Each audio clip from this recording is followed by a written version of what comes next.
Call to order and roll call. The public meeting of the City of Tallahassee Independent Ethics Board is now called to order on this day, September 21st, 2021, at 4:01 p.m. The board members are present here at City Hall along with members of the public. With the assistance of the Communications Department and the Information Technology Department, this meeting is live streamed on the Ethics Office's webpage, and we're recording it for future reference. There is a delay with the online communications, and we should all be patient. We thank those members of the City of Tallahassee for their support. At this point, let's rise for Pledge of Allegiance.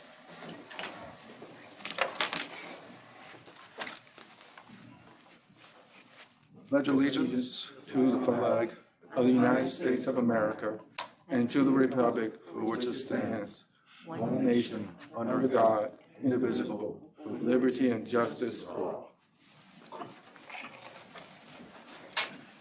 Just FYI, I don't know if anyone else received this message. It appears on our virtual, but there are some members of the Citizens for Ethics Reform that are stuck at the Starbucks across the way because they don't have an umbrella. But they're coming. Okay. Just FYI. All right. All right, thank you. Mr. Floyd, would you call the roll? Here, Carlos Ray, Gwen Graham, Brian Smith, Ernie Payne, Ruby Barr, Kristen Costa, Robin Blank. Mr. Chair, we have a quorum. Thank you. At this time, I'll review the procedures for public comment and conducting the meeting. For those attending the meeting online, please make sure your microphone is muted. Last week, we asked the public to make requests by email to ethics@talagov.com by 1 p.m. on the day of the meeting if they wish to speak online on agenda or non-agenda items. Those who have submitted their names will be given a chance to speak as scheduled. For those who are present and wish to speak, please complete a request form and forward it to the Ethics Officer, Mr. Dwight Floyd. Has everyone received the agenda and supporting documents? With regard to the agenda or procedures for conducting today's business, are there any questions or concerns? Now we'll move on to approval for the minutes of August 17th, 2021. Have all of you read the minutes for last meeting? Any comments or concerns? I'll take a motion now to accept the minutes. Move to accept. I have a motion by Mr. Payne. Do I have a second? Second. Second by Ms. Barr. All those in favor? Aye. All those opposed? Motion passes. This time, Mr. Floyd, are there any public comments on the agenda items? Yes, sure, we have two agenda. We'll start with Mr. Ernie Sims, Ernie Sims, football. Stanley Sims, it's football. That's a hell of a combination. Pardon me, Stanley. Mr. Stanley Sims, item number 7. Item 7. Okay. Mr. Sims, you're recognized. Oh, on the agenda, is this the agenda item then, sir? Yeah, yes. Okay. I want to commend this board. I also want to commend, it is okay that I could take this off if I'm speaking, is that That's correct? That's fine. Okay. That's fine. We'll all have masks on. It's fine. It is hard, it's really easier. I want to commend this board, and I want to also commend, I'm sorry that they're not here to hear me say this, the citizens of integrity for their tenacity in pushing this forward. And the reason why I really support this is, and I wanted them to hear this, is because this affects social justice issues. Just in the last city commission meeting, there was another no-bid piece of prime property within the CRA that was given out. And despite citizens' objection to this policy, the question that our city commissioner asked was it legal? And so I think it's hypocritical And because I've listened to my good friend Gwen, my good friend Ms. Barr, talking about the burden of proof, I've listened to you as members try to decipher what type of language that will give us the necessary strength that this community is asking for. And I saw the relevance of that at the commission meeting. Because she asked the question, Madam Attorney, was it legal? Well, the question is, yes, it's legal.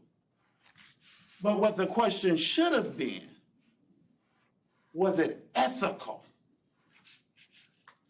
Is it ethical to move forward on a deal that has the intertwinings of a federal investigation, and the next day we knew that it was guilty, we were waiting on sin? Was that ethical? Was that in the best interest of building public trust? Because the reason I'm asking these two particular questions is because you as an ethics board has clearly educated to me that what is ethical and what is criminal, there's a wide gap.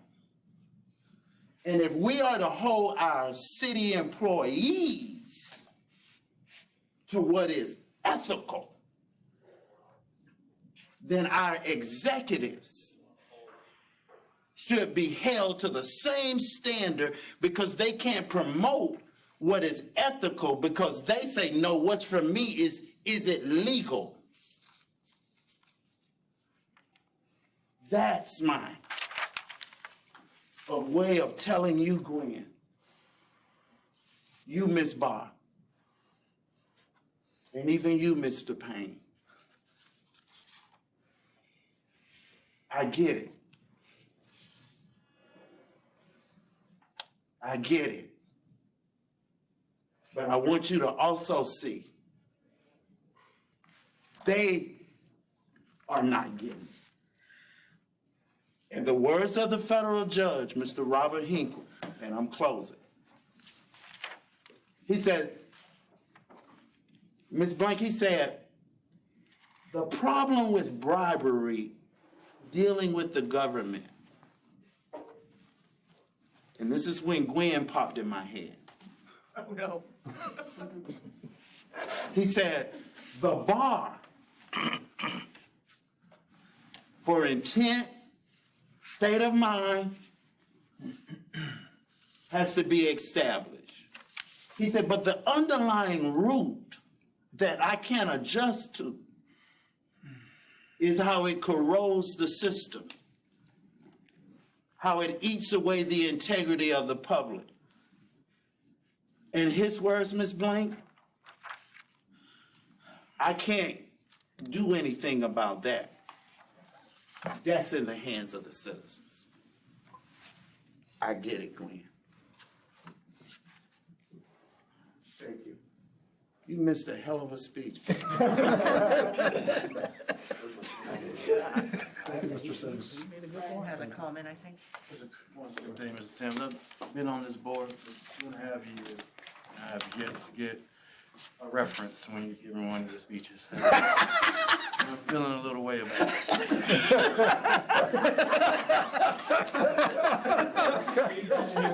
Less than a year.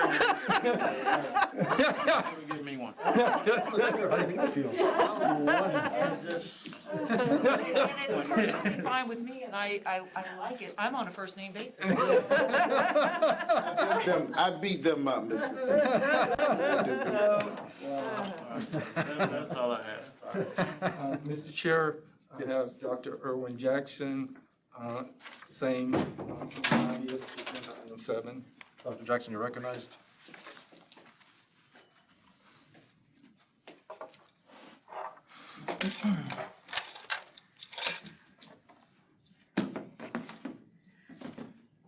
And now if that sits there, that won't have the camera. Is that how this works? Turn around, you'll see that. All right, well, I'll turn it around as soon as I get started. I don't even know. Thank you. If you'll pass those down. Sure.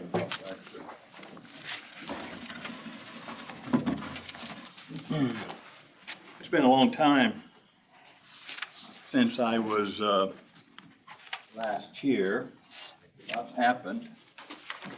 I would ask the chairman, I don't know if we speak for 3 minutes or 4 minutes, very specific, Chairman. Yes. I would request for my 10 years of work exposing corruption in this town, that you give me 5 minutes, because I have a 5-minute presentation, and I think you'll see it's going to be very helpful regarding trying to eliminate corruption in the future. All right, I'll keep it to 5 minutes. Thank you very much, I appreciate it. And I've also given each of you a copy of it, so you don't have to remember everything I said. 10 years ago, I came to a city commission meeting with this poster. It says, "How to make millions as the mayor of Tallahassee." 10 years ago, I told the city commission this. Land deals, real estate deals, lobbying, loopholes, and looking the other way. And we had Marks and our newest felon, Scott Maddox. I told the commission 10 years ago that. No one asked a question. No one wanted to know. But I was right. Now, I believe almost everyone in Leon County knows I was right, and that's important to me. Now citizens ask me, how did Scott and others get away with these crimes for all so long? And I tell them he had friends in high places and many others who were happy to just simply look away. Yeah, just as bad. During these 10 years, not a single politician, law enforcement officer, city, county, state, federal, the senior city managers, administrators, members of this Tallahassee Ethics Board ever contacted me seeking to learn more about the obvious corruption that I've been publicly discussing that has controlled our mayor's office for the past 20 years through the Maddox administration, the Marks administration, the Gillum administration. Remember, it was Reese Goad who investigated his boss, Rick Fernandez, to see if a bribe was offered and accepted. Reese concluded that FSU Box C only cost $99 instead of the close to $1,000 each or more. Why would he do this? Because he wanted to show he was a team player. And the $100 would have initiated an investigation of Hernandez. Instead, Fernandez was paid off, he left, and Reese was promoted. Commissioner Gil Ziffer at the time asked that I not approach him at city commission meetings because the cameras were on. And such an act by me would hurt his political careers. I didn't know it was so powerful. Commissioner Nancy Miller. Make sure, are you talking about the agenda item number 7, or is this going to be on, okay. No, I'm giving you the background Okay. on what brought up my thinking for a solution to this. To be more efficient, we have you're going to read this to us verbatim? What we have already presented to us? Well, I'm going to add some commentary. Okay. Okay, don't count this time now. thank you. No, I stopped the top, don't worry, I stopped the top, it's resuming. Nancy Miller told me that it was not part of her job to monitor and help expose unethical and corrupt actions of other commissioners. Curtis Richardson said he never saw the clouds of corruption over City Hall, and he probably still doesn't. This ethics board must regain the trust of city employees and city commissioners and to encourage them to participate in cleaning up the criminal mess that exists in City Hall. I believe we're at the beginning of this process, not near the end. Regarding your proposals today, I strongly support them and appreciate your efforts. However, it is not enough. Over the past 10 years, it became apparent to me that every crooked politician had a bagman or bagwoman, someone who could shake down citizens and businesses for bribes and contributions. For example, John Marks, when he was mayor, had Sean Pittman. Scott Maddox, when he was mayor, had his girlfriend Paige, and Gary Jordan, an ex-county commissioner, and Andrew Gillum, when mayor, had Sean Pittman and Adam Corey. Gary Jordan, let me just point out, this brochure is on your desk, and you'll see it is folded in top. I passed out. Gary Jordan, just to point out, that Gary Jordan admitted guilt in a federal court to extortion of local businesses for funds to bribe a city commissioner, Scott Maddox. And as of last week, he remained a registered lobbyist in good standing with the City of Tallahassee. How does this happen? Who's looking the other way? Let me tell you the worst kept secret in City Hall. Campaign managers raise money from individuals who want access and favor for elected officials. A candidate gets a lot of money to spend on a campaign. If successful, the campaign manager becomes the bag man for the newly elected official. Now it's time to pay off the campaign manager. So the elected official directs millions in city contracts to pay off the campaign manager. A good bag man can also generate more money by selling access to the elected official to individuals and businesses. If you want proof, look and document the number of city contracts that have been given to, over the last 10 years, Sean Pittman, Gary Jordan, Drew Jones, Paige with Governance, and Adam Corey. And there's many more lobbyists. We need an ordinance that a campaign manager cannot work for the person they helped elect, nor can a campaign manager receive any contracts from City Hall while the elected official is holding office. We have to separate the bag man from the campaign manager. And if you don't do that, you might as well throw everything else away. What you're proposing won't get to the problem. Let me make the prediction. Second thing we need, but my prediction is that Scott Maddox will leave prison in 4 years, all rested up with a nice tan, admit he got religion, and now wants to serve his community again. Actually, he like most crooks will believe he will not get caught a second time. This ethics board needs to pass an ordinance that requires each commissioner, city manager, and department head to submit the source and amount of money received during the previous year.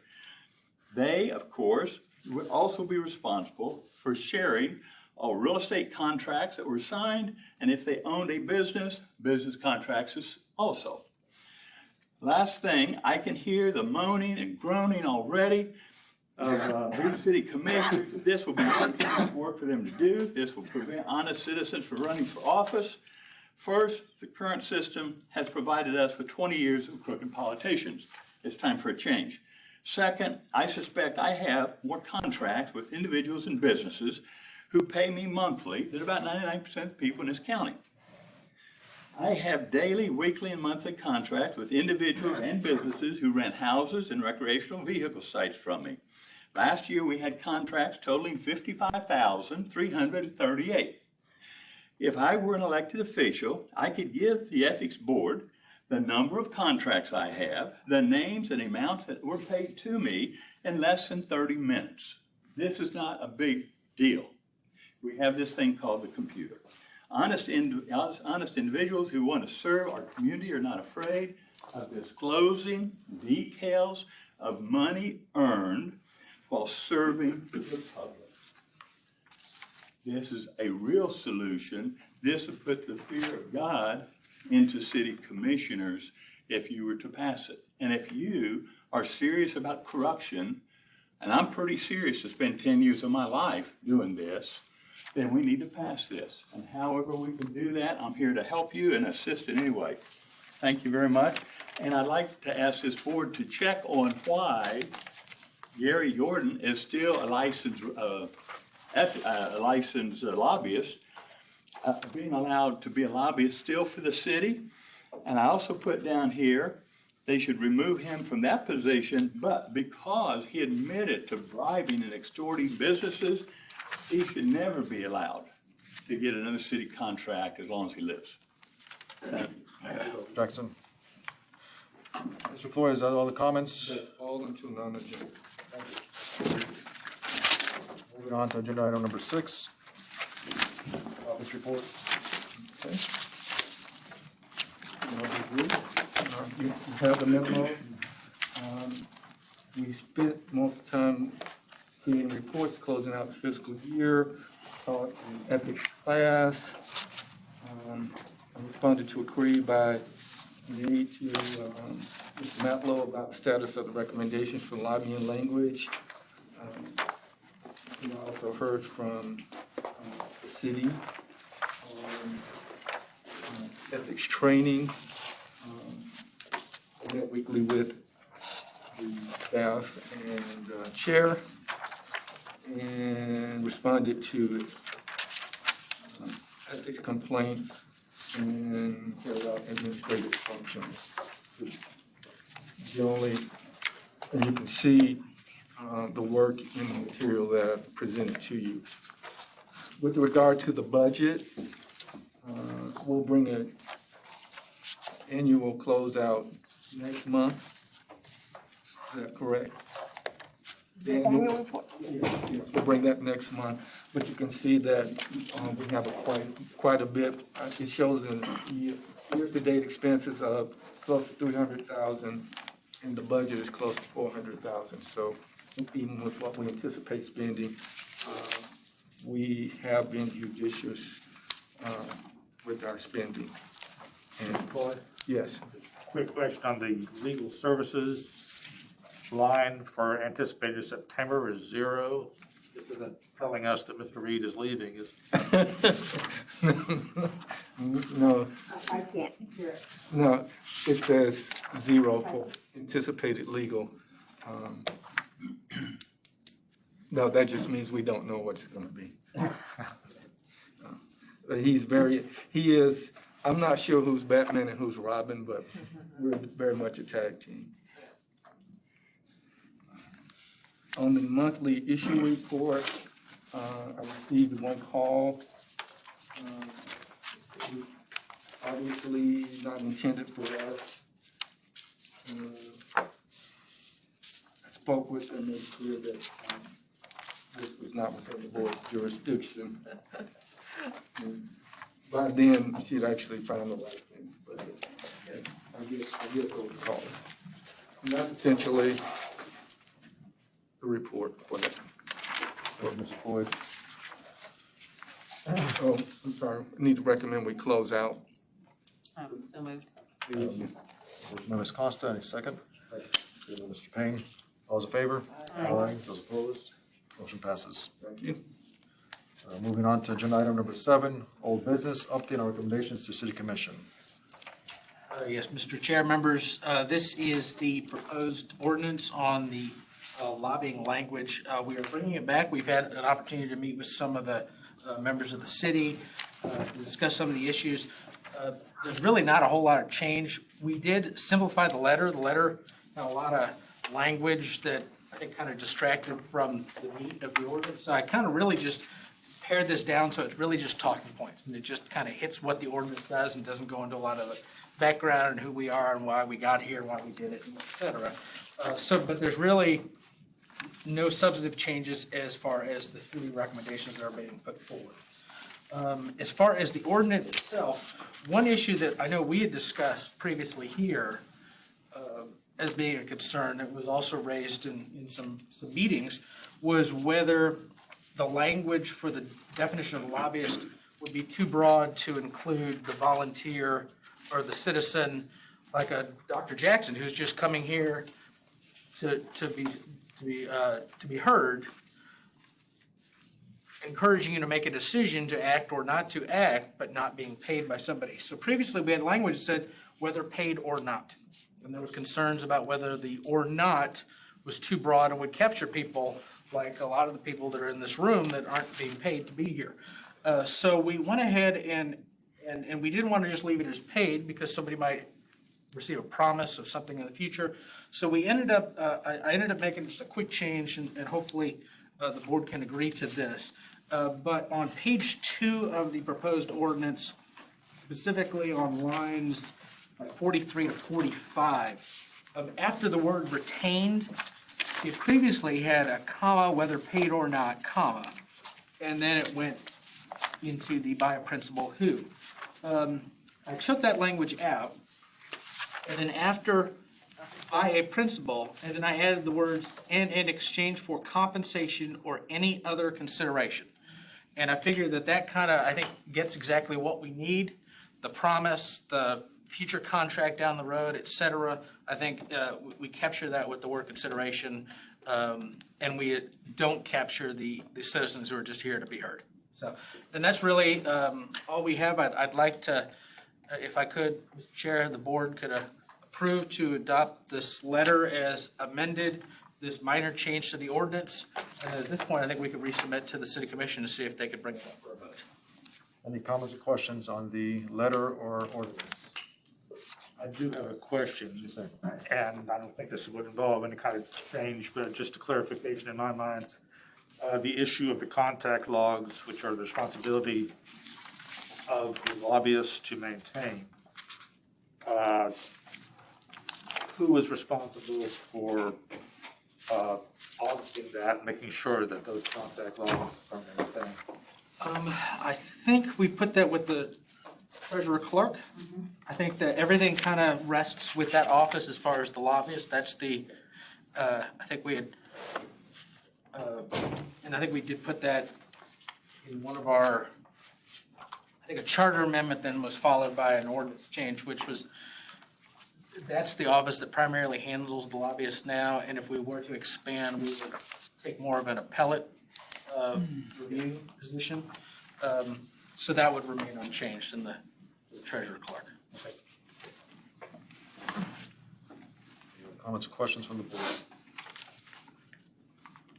Motion to accept the letter and ordinance as proposed. Motion by Mr. Payne, second by Mr. Smith. All in favor? Aye. Opposed? Motion passes unanimously.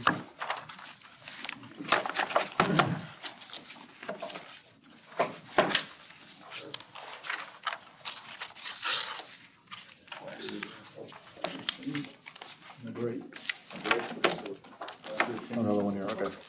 We're on to approval of advisory opinions. Okay, this is another advisory opinion that was brought to us a few months ago. A woman who was, works in the, I think it was a woman, woman or man, and who falls in a procurement position, asked if he or she could receive a discount from a city vendor. We fleshed that out to find out the specific city vendors that she was inquiring were Verizon, who provides the cell phones for all the employees, as well as the Shoebox of Tallahassee, which provides all the footwear for working on the lines and a lot of our workers. We were told by her that both of those companies offer a discount.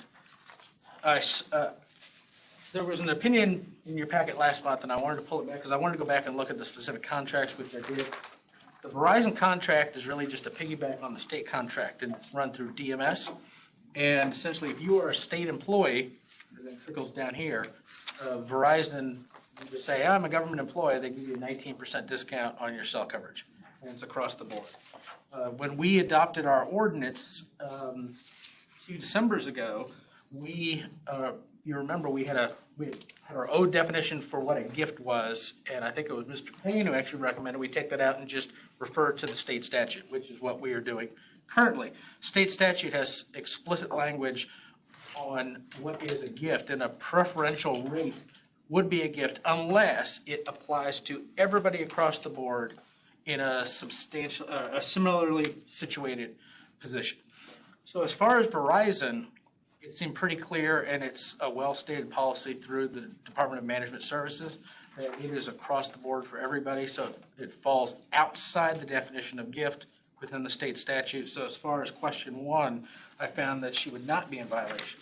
Question number 2 was a little more complicated because I was not able to truly determine whether there was a rule or an established policy that provided an across-the-board discount. The contract, apparently somebody negotiates costs for shoes and boots and whatever it may be with this company.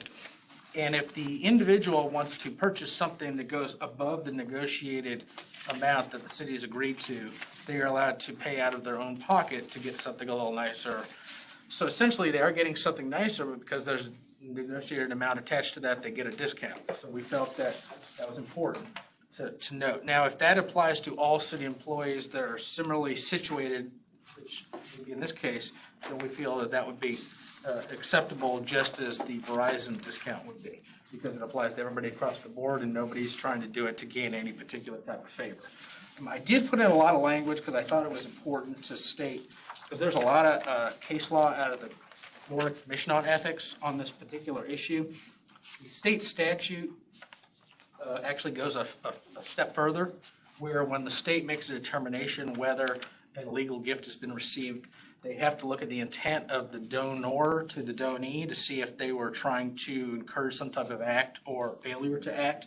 And we don't have that requirement here. So I put that language in here because if the man or woman going to the shoebox of Tallahassee, if we found out at a later date that this wasn't across the board discount, my argument would be that that would be an illegal gift for a procurement employee and she could not take that discount. If it is across the board, I think it falls outside the statutory definition. I think she would be fine. But I did want to lay out there's that second step in the evaluation that the state does that we do not do, and that distinguishes us from the state statute. And that's all I have. That's the opinion. Thank you, Mr. Reed. Will be adopted. Comments, questions, concerns?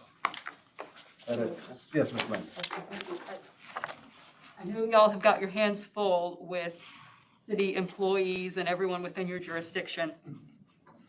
I did take a look at the City of Tallahassee vendor website. It has an FAQ section.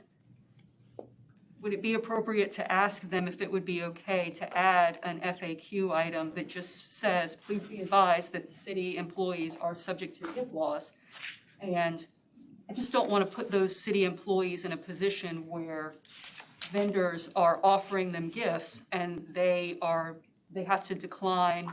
We could educate the vendors about what that line is potentially, just to give them some awareness that our employees are subject and they should know what those rules are. Okay. No, we can do that. We can just talk about it, and if they say we don't want that up there because we don't think it fits, then we'll know that we've got to go another route to educate the vendors. But I'm dealing with that in my place of employment. We're just trying to educate vendors about what our rules are, so that they're not making offers that our employees can't accept. Ms. Blank, I was just thinking about your place of employment in relation to this, so we must have been on some sort of mind meld, but anyway. It wasn't because we had a side conversation. No, it was not, absolutely not. No, it was not. It's just, the mind meld that happens once in a while. Mr. Reed. Something that, just to maybe put in your brain, same issue, is I know Miami-Dade's Commission on Ethics does this, is any vendor who puts in a bid for a contract is required to get an advisory opinion from their commission to ensure that everything is being handled correctly and there's nothing like what you're stating would catch them up. And that's an issue. I know we've talked about whether we wanted to even go that far. I think we're doing baby steps here a little bit at a time, but that might be something we consider down the road. I appreciate that. Okay. And one of the things that I thought about, employees are allowed to accept gifts up to $100. I had a lunch with a friend who owns a international business. Before I went to lunch, I had to check to make sure she didn't do business with the city, so I know whether or not I had to pay her for my dinner. But one of the attorneys there, one of his comments to me was, "You all are looking at the wrong people," because you have procurement people who make a lot of decisions and make a lot of deals, and they're free to accept gifts, but no one knows what those gifts are or when those gifts happen. So you don't know the impact of the ordinance. Even though it's a small amount of money, it could be a big impact, but we don't know. It could be, I don't know how difficult or easy it would be to say, if you receive a gift, you need to report it. Just so everybody's aware, because it's a public gift. And I just wanted to share that because that was a thought I had as I progressed through this.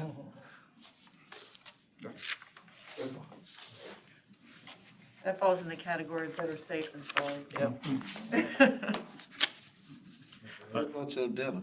I'm just, The aspect about the bid, the ethics board I was on back in Georgia, that was a part of the process with all bids. They had to have an advisory opinion.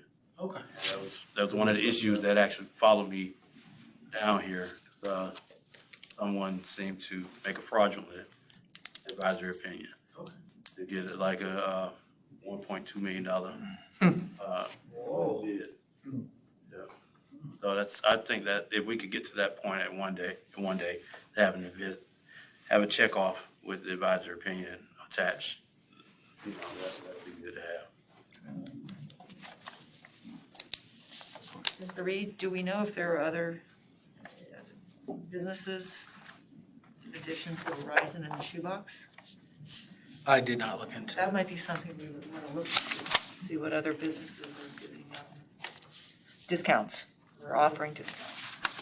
Sorry if I opened up Rental the cars. shoebox, but, Definitely yeah, right. no, no.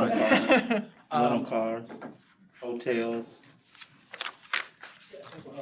We could speak to You the. can thank me later for that question. No, it's good. I will send flowers, thank you. We can do that. That's what we're here for. Any other comments, questions? Got a motion to accept the advisory opinion? Mr. Black moves. Can I amend that to include other businesses we might discover that also are on, so that there's a more complete advisory opinion?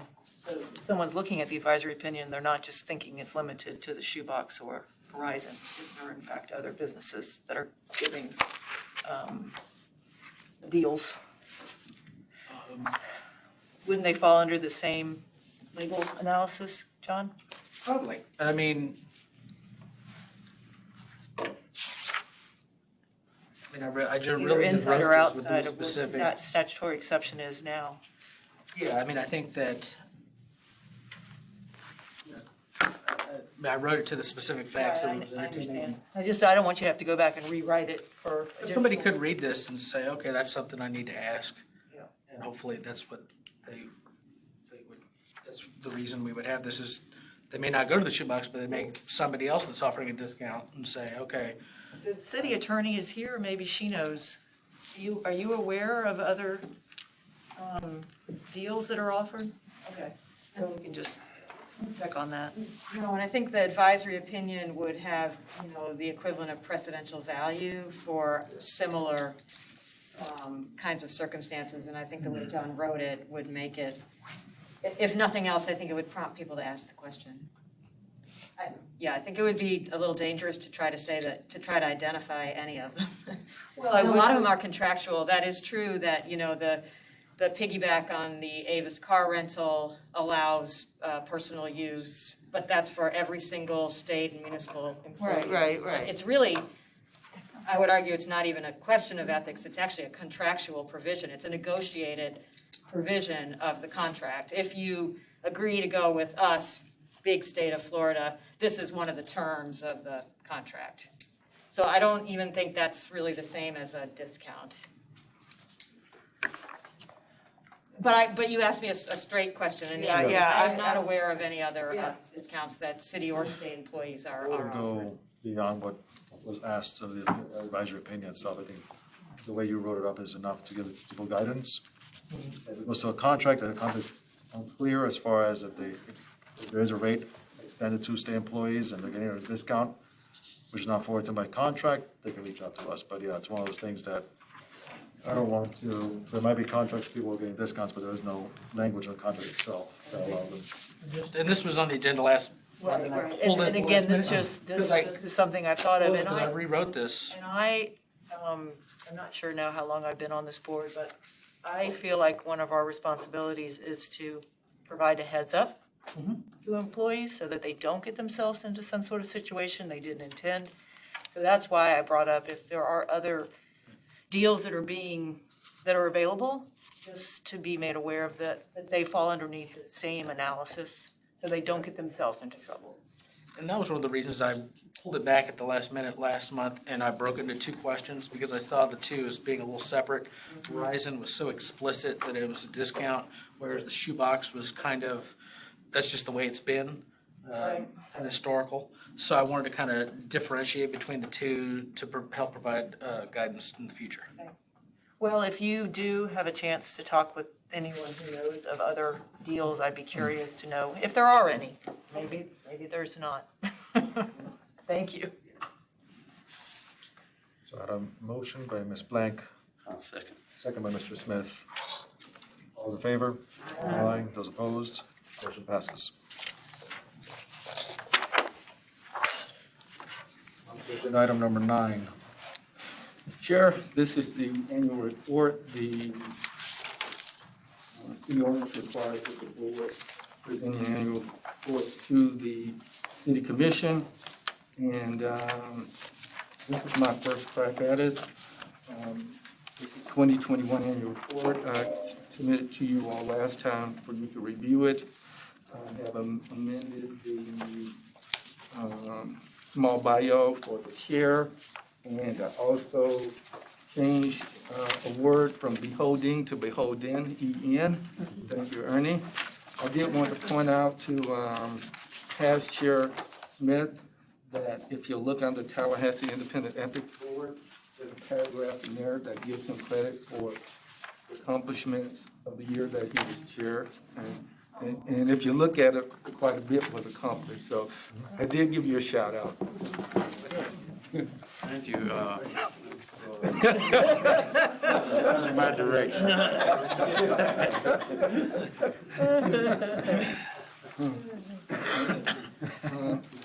On the staff, Lucy took a picture today, so she will be included. Her picture will be included. I left a blank space for that. Included. You said you're going to change the date, because it says February 17th, 2021 you started? That would have just been a couple. Yeah. Yeah. Time flies. What year was that, 2019 or 20? 2020. Yeah. Yes, no more than, Yeah. Right before the shutdown.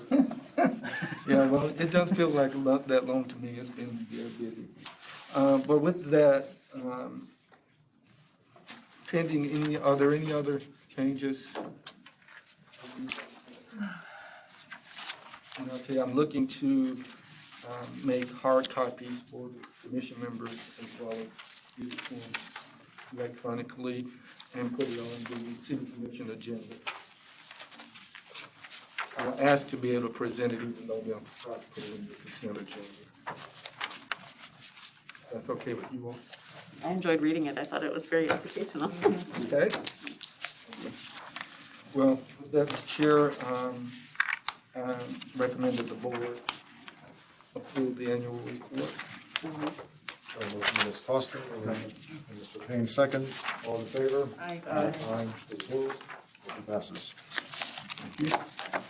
Moving on to agenda item number 10, review a 3-year strategic plan. Yes, this is the second time that I've brought strategic plan to you, and I really do use this to plan my work for the coming year. This is where you give me direction. You know, a lot of people think that I just whatever I want to, but this is the guidelines here.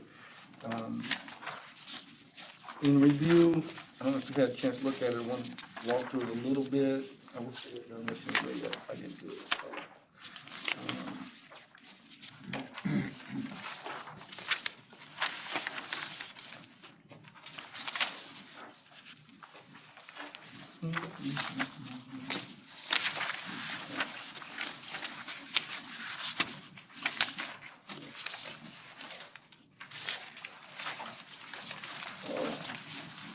I think I put it in here twice, and I apologize for that.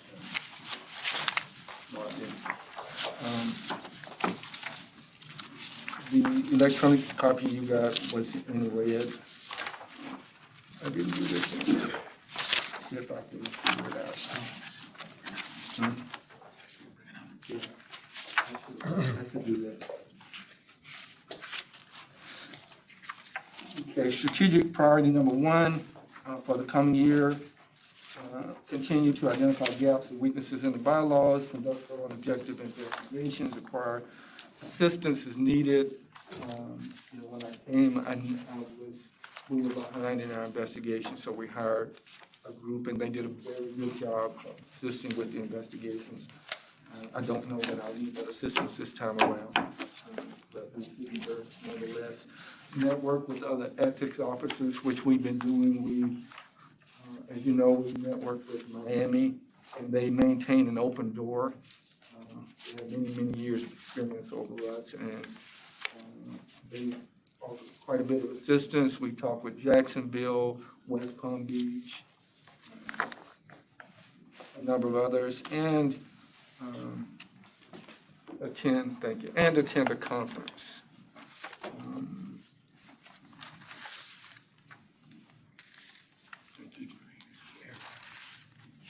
This will do it. Okay.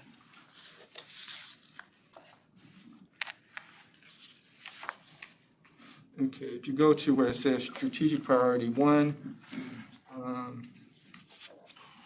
identifying gaps, ongoing, conducting thorough investigations. We've done that. Our assistance is needed, we did that, and then I just told you. One of the things I didn't do that I hope to do this year is get more training on how to conduct investigations. Particular areas like acquiring telephone information, things of that nature. Probably need to get more training on. So I'm going to follow up on that. Maybe get training from the FBI, whoever will help me. And the last thing that's talking about attend a course that enhances his skills, get more training in other areas. Priority 2. We revised the ethics guide. We made it available on the website. We update it as needed. If you go in there now, you'll see it's up to date. We keep it up to date. We wanted to do meetings with the public. The pandemic kind of has gotten in the way of that. But as soon as we can, we want to kind of go out and educate the public on what we do and try to get their input. One of the things I should look at is consider hiring an individual or company to create and maintain a social media presence that highlights essential items from the monthly meetings to provide scenario-based advisories. I tried it with students and volunteers, none of that worked. There are public relations companies out there that do this, probably cost something like $25,000 a year. That might seem like a lot, but you can get a lot out of that from the website to social media. And so I have that recommendation in there for your approval. And priority 3, assess training needs, review the training needs assessment. We've got limited participation for city commission members in their aides. I think that we've developed more of a trust relationship, and I'm going to try that again. I'm working with the city to create online manuals, online training for public records and public meeting laws, and the kind of things that are not going to change from year to year. Take those things online so we can focus on the more serious things in our person-to-person meetings, like our ethics code and things of that nature. Recommendations: deliver scenario-based instruction on state and local standards, create online training or articles, everything I just said. Update training modules as needed, which we do. I'm going to add the advisory opinions to the new employee training that we do, so they'll get that. By March 2022, collaborate with HR to develop a new online course for next year. I have a topic in mind, but I will be open to any suggestions from you all on this is the annual training everybody has to take, all 3,000 employees. It'll be an online course.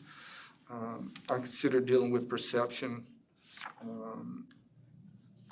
and getting a greater understanding of what ethics is. And you may decide you have something of a high priority, so I'm open to that.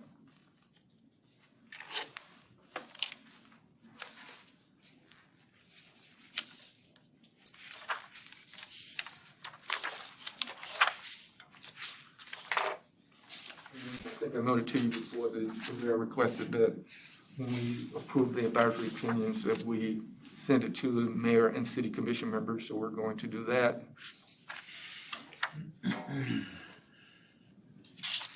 Every year, there is an annual critical policy review that the city does, and I've spoken with them and received their input, and actually in this recommendation, which is to include the advisory a reference to the advisory opinions in the critical review, so the employees get that every year, and I'll make sure they're aware. And also, if I can get technology to agree, create a notification so employees who want to keep up with it can receive a notification every time we do an advisory opinion, something like that. Or recommendations as needed, which we're doing. Only 5.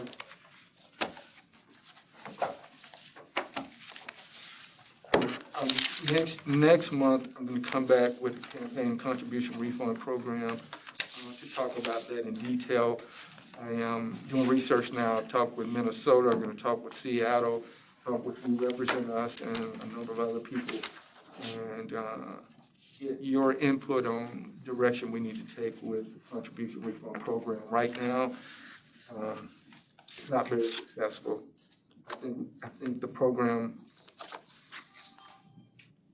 What would be your estimate in the years that we've had the program? How much, an estimate of how much participation? Or how much? Well, the most we've ever had is 25 in 1 year. So it's not, right now, it's, in my opinion, it's not active. So we decide what we want to do with it. And from my perspective, either we go all in or not spend a lot of time with it. So I'll have some recommendations on that. Mr. Payne, you're right. In that regard, I agree that it could be improved quite a bit. And I think a lot can be done in a proactive way of spreading the word to campaigns, allowing them to disseminate the information to their donors.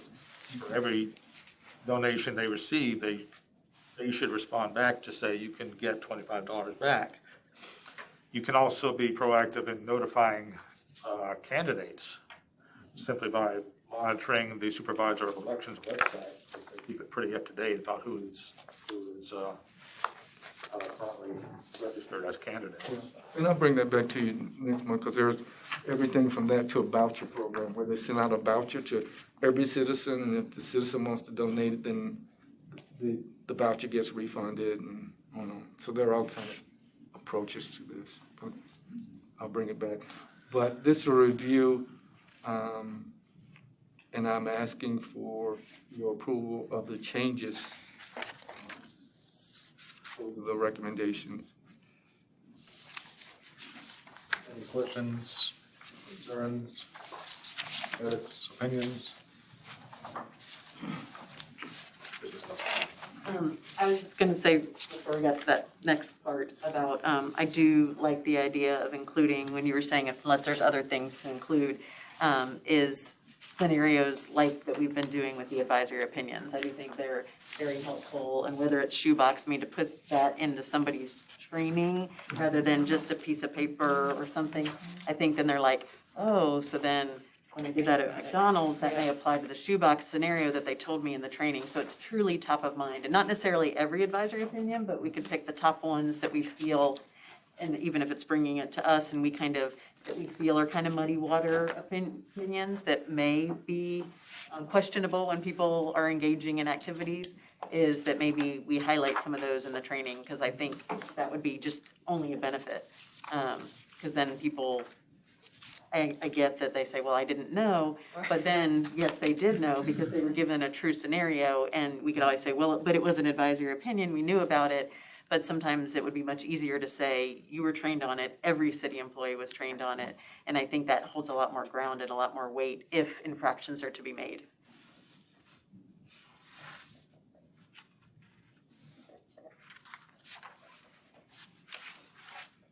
You good with it? Yes, Any comments? yes. Motion. Motion by Costa, second by Ms. Graham. All in favor? Allowed to do I'm the one I that? can I'm make usually the one that just kind of runs without following the rules. motions. Fine, it's fine, no. I can make motions. So, two motions. Any discussion? All in favor? Aye. Those opposed? Motion passes. You got who made the motion? Excuse me. Ms. Costa made the motion, second by Ms. Graham. Hello. Moving on to agenda item number 11, Ethics Officer Evaluation. We have until Tuesday.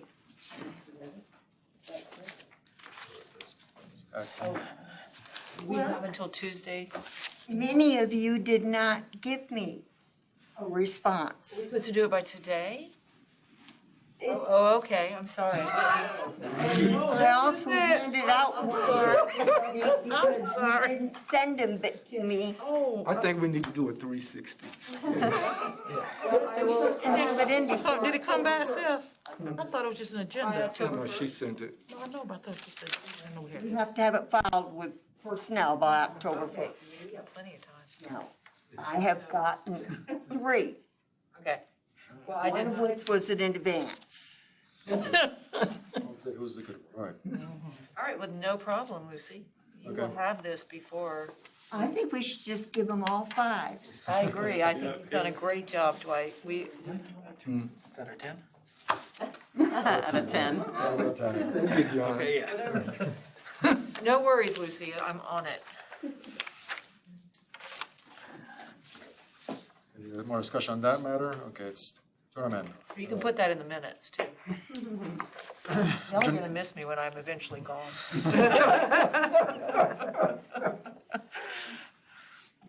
Moving on to agenda item number 12, any discussion on non-agenda items? We have one non-agenda item, Stanley Sims.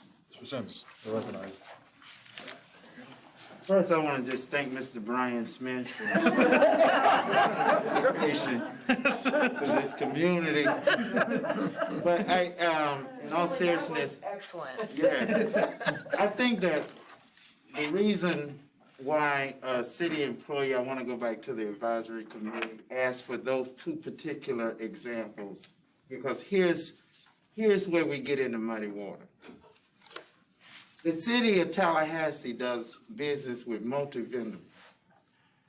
The reason why she or he says Sioux City, because I used to work at the gas department. The only people that get a discount at the shoebox, if you work in a position that requires steel-toe boots. But let's move that to eatery place.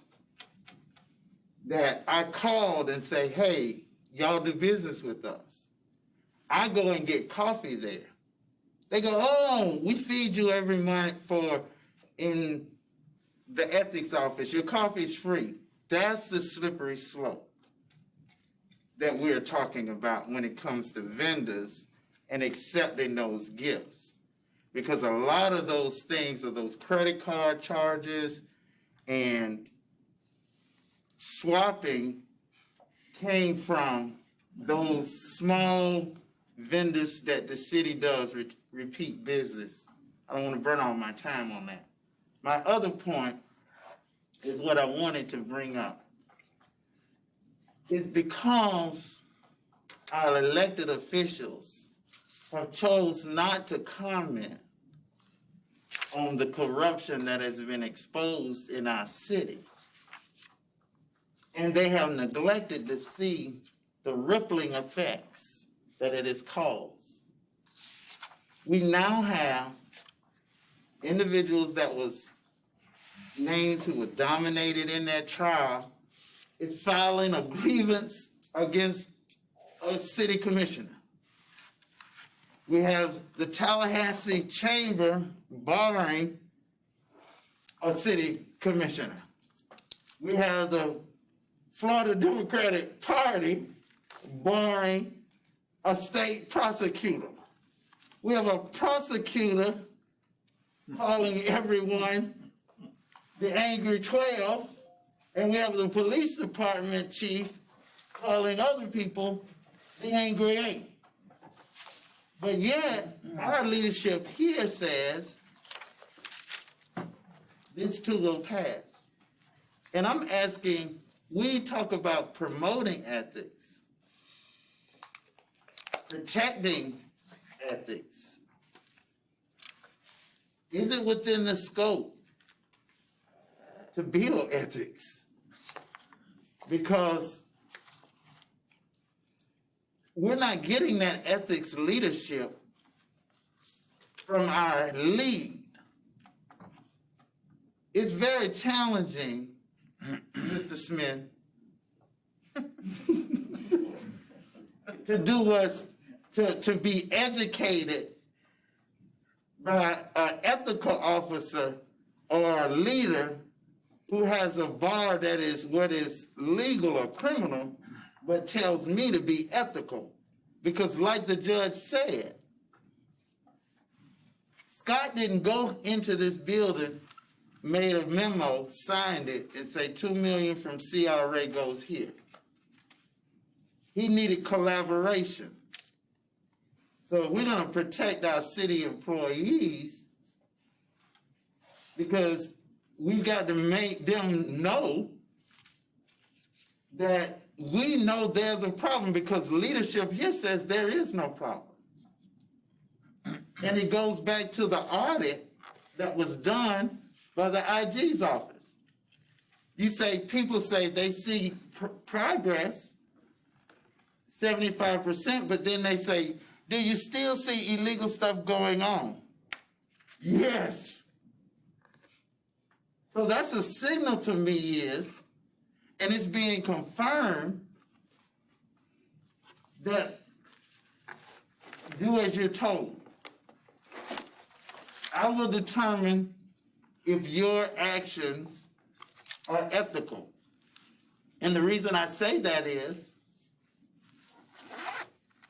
only person can fire because of our charter is the city manager. Is the only one can fire Wayne. The city manager is the only one that could find Ben Penegry and Reese Gold. Only person that could fire Reese Gold is the city commissioners. So with our charter and its structure, and to have real truth in our ethics that backs up our employees, our leadership is not promoting ethics. That's kind of saying, if I tell you to do it, it's okay. Thank you, Mrs. Smith, for everything that you have done. And by segue, I gave you all a shout out, Mr. Wilcox, for your work in preparing this here real good ethics. You have, because of your work, I'm now that nasty thing called a lobbyist. I need to register. Because the language is so clear. And I want to thank you guys for that. Thank you. That's it. No other comments. Chair. Member discussion for future items for future meetings. Mr. Payne. This is something that I've already communicated with Mr. Floyd and Mr. Reed. I just wanted to give you all the benefit of it too. I'd like a discussion brought forth, an analysis and a report of what the legal responsibilities of the Ethics Board are for those organizations that are listed on the city website as other agencies, such as the CRA, the Blueprint Intergovernmental Agency, the CRTPA, Downtown Improvement Authority. Some of the answers might be fairly simple and quick, but for instance, we've all been told that the City Commission only has direct authority over 4 individuals: the city manager, city attorney, the Inspector General, and the Treasurer Clerk. I attended a CRA board meeting a few weeks ago, and the CRA board, which happens to be the same people as the City Commission, although they're very clear that they are a separate legal entity, but they hired a new executive officer who will be responsible for dispersing millions of dollars of funds. The way that they are careful to say that the CRA is separate from the City Commission, it made me wonder, is this executive officer a city employee covered by the ethics code as a covered individual? He has a staff also. Are they also covered? Other agencies such as there's a department called PLACE, the Department of Planning, Land Management, and Community Enhancement. That seems to exist only as an umbrella organization for the Blueprint Intergovernmental Agency, the Office of Economic Vitality, and the Planning Department. Those are separated because they report jointly to the city and county commissions, each of which has discrete ethics codes, which may or may not be in agreement. So if there is any kind of enforcement of ethics violations, who enforces that? Is it the city or the county? Is there an agreement in place for that now? If there's not, should there be? When you have that kind of ambiguity in organizational structure, where people report to entirely separate organizations, the potential is there for things to fall through the cracks. If people are assuming that somebody else is watching the store, then they're not. So I'd like some kind of analysis of the law, where it stands as far as what our responsibility is, and from there we can see if there are any weaknesses to recommend changes. That's my idea, and I can make that a motion if you. Your motion is, let's discuss that. Yeah, we've already said we'll look at it Okay. How soon do you think you have next meeting. next meeting? Okay. All right, Mr. Payne, I'm gonna call your name.